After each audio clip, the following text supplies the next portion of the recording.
Hello, our friends, Evolutionary Energy Arts family. Hello there. Welcome back.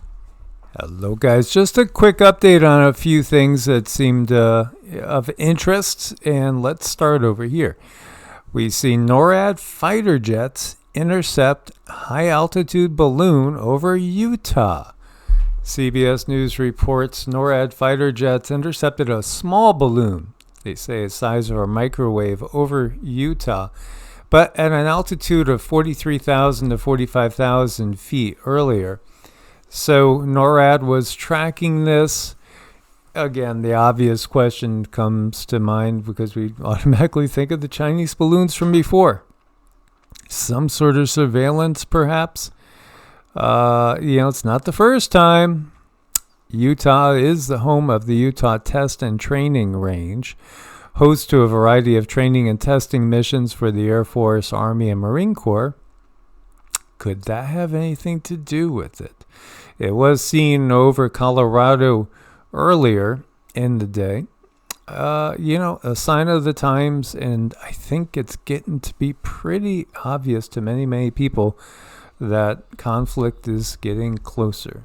It does. It does feel really, really weird the last few days for sure. Yeah, weird and tense and intense at the same time. Now, here you go. The moment China turns the imperialists' own laws and treaties against them in the belly of the beast, saying Palestine has the legal right to resist by any means necessary, including armed struggle.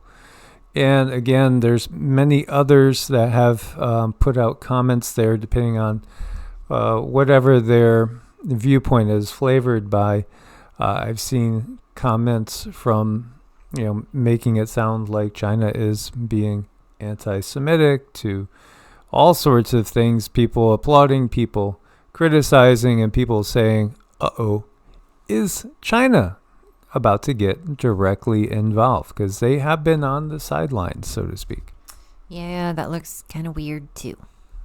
Well, what's your take? What do you feel? I mean, it's coming. It's coming. Again, China is perhaps the number one ally to Russia. And when we look at China, Russia, and the U.S., those are the three most powerful nations militarily.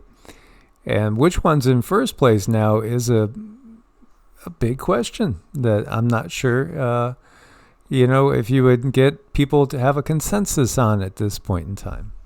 No, I mean, I don't think so. I just see everything, the way things have been going the last couple of days and the rumors that are out there. Things are not going well. So when you have some bantering like we have here, it tends to get one's attention pointed in a certain direction, and it gets you wondering, is somebody going to step up and, kind of smack down that bully, or what's going on here? We'll have to see.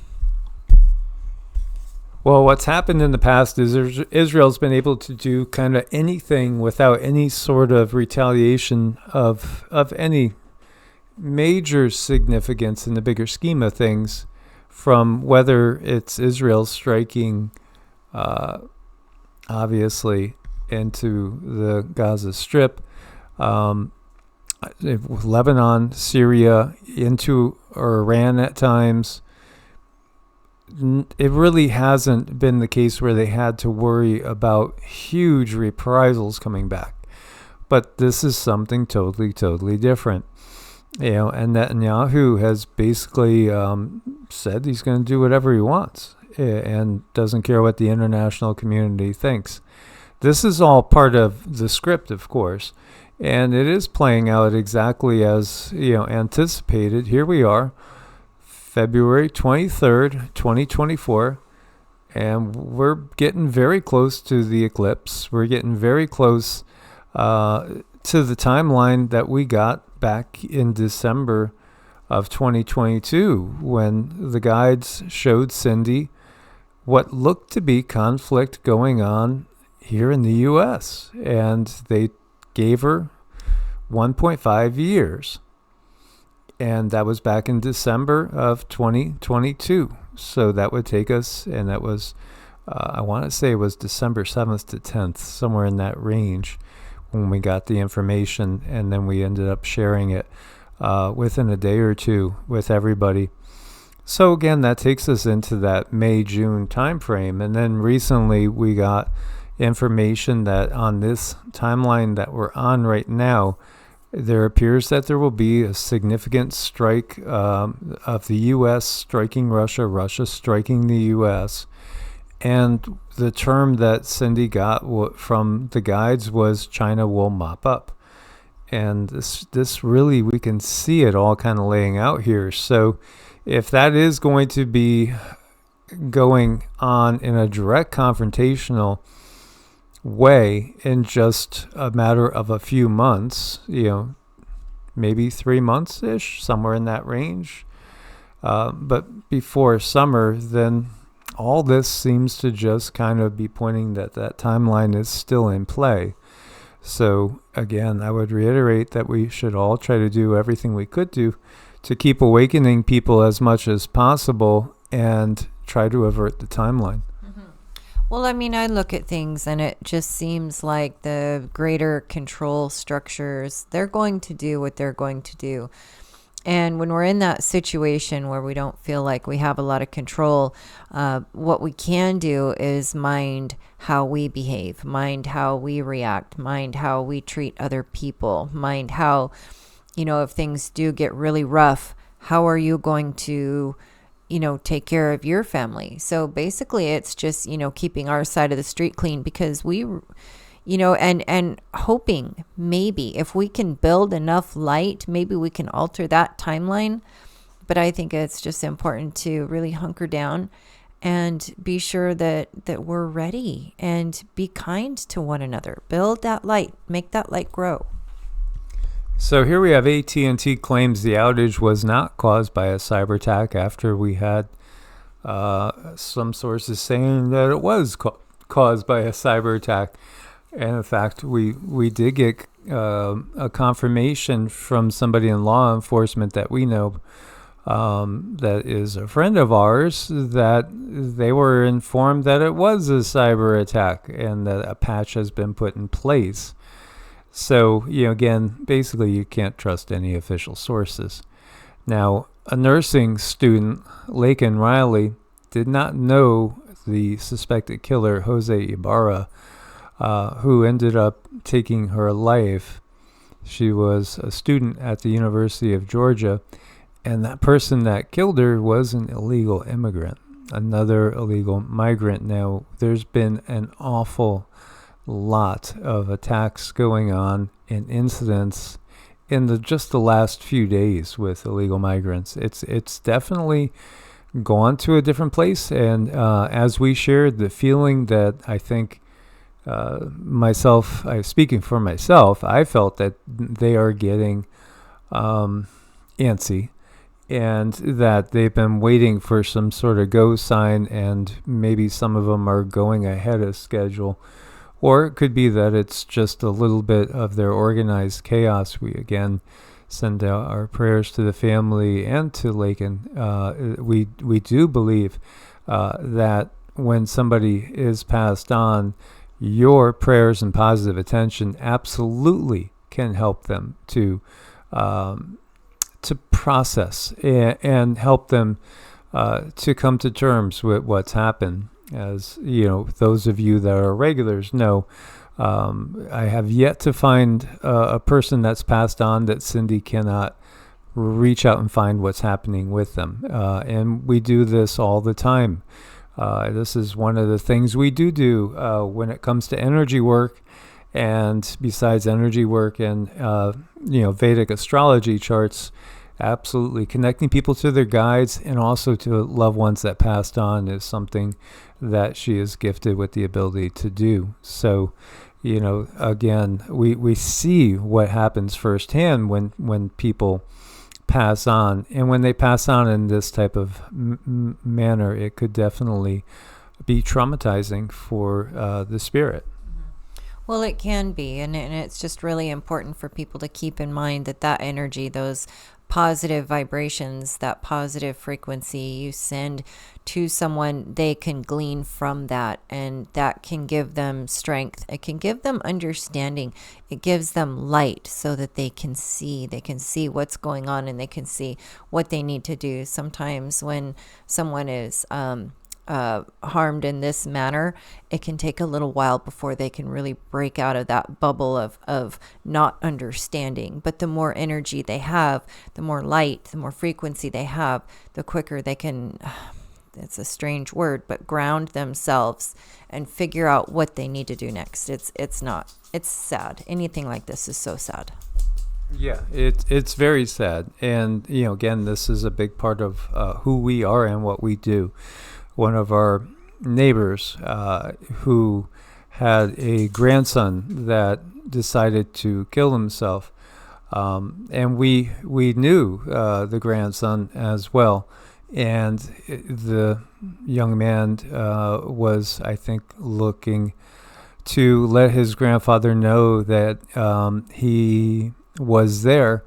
One of the issues was his grandfather was a very devout Christian that believed, okay, well, he's taken his own life, so he might be in hell, in eternal torment.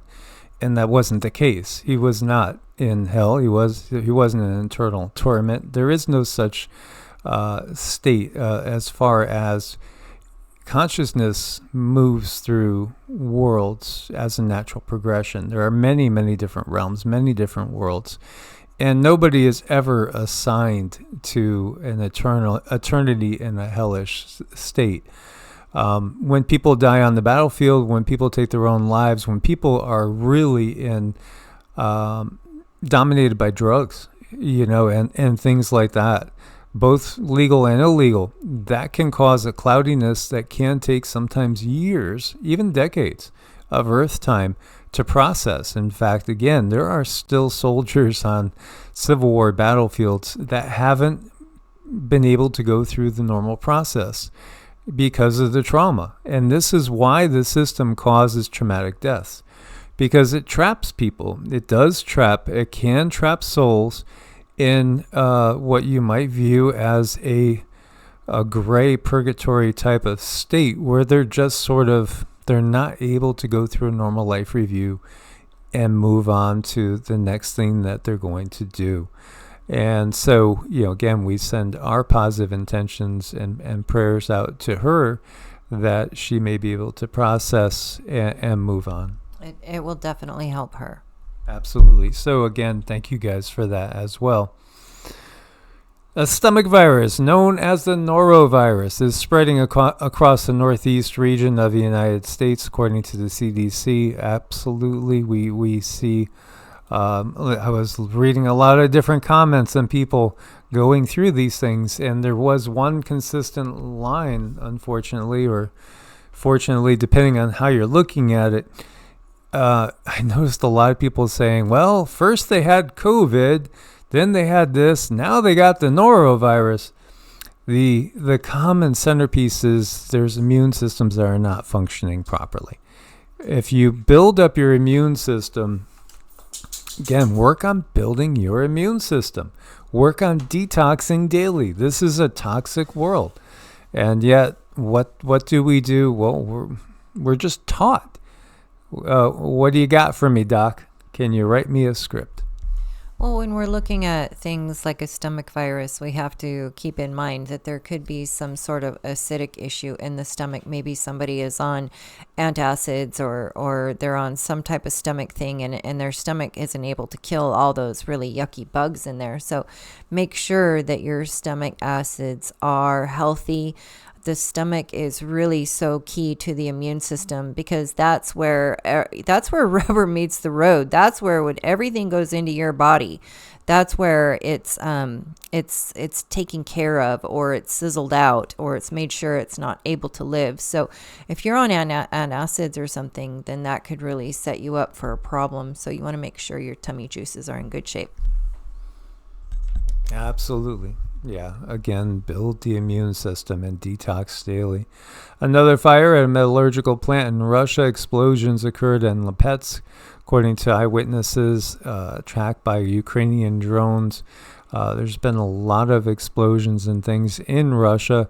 There's an A-10 long-range radar detection aircraft that got shot down again, they say, by friendly fire over the Sea of Azov. Again, this world is just loaded with war.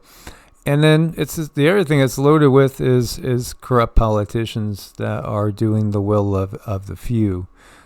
Yes, the weefers, exactly. And this is Mark Rutte. And so President Joe Biden supporting Dutch Prime Minister Mark Rutte to become the next NATO Secretary General. If we really want to make progress in this world, we need to absolutely see a change in leadership, because it's obvious the leadership of the planet is very good at one thing, and that's destroying the planet and destroying humanity. And I wanted to show this one because Cindy and I both got the same feeling on this one. This was a 2 kilometer deep, that's really shallow, 6.3 on the southeastern Pacific Rise. This one felt funny to me because it's also right at the joint here of these plates coming together. If you ever wanted to cause, a big quake using technology, somewhere along a junction line like this could definitely do it. It would also be somewhere you would look up in here to cause perhaps the Cascadian and the San Andreas to go off. And Cindy got the same feeling. I think you were sensing some sort of ship in the vicinity. Yeah, I mean, that didn't feel right. That's something to definitely keep an eye on. Yeah, so we keep an eye on those things. And you could keep an eye on this cutie. Let's see if we could listen in. It's been a long day. It's been a tiring one. We wish you guys pleasant dreams. Stay prepared. Much love. Source bless and namaste. Namaste.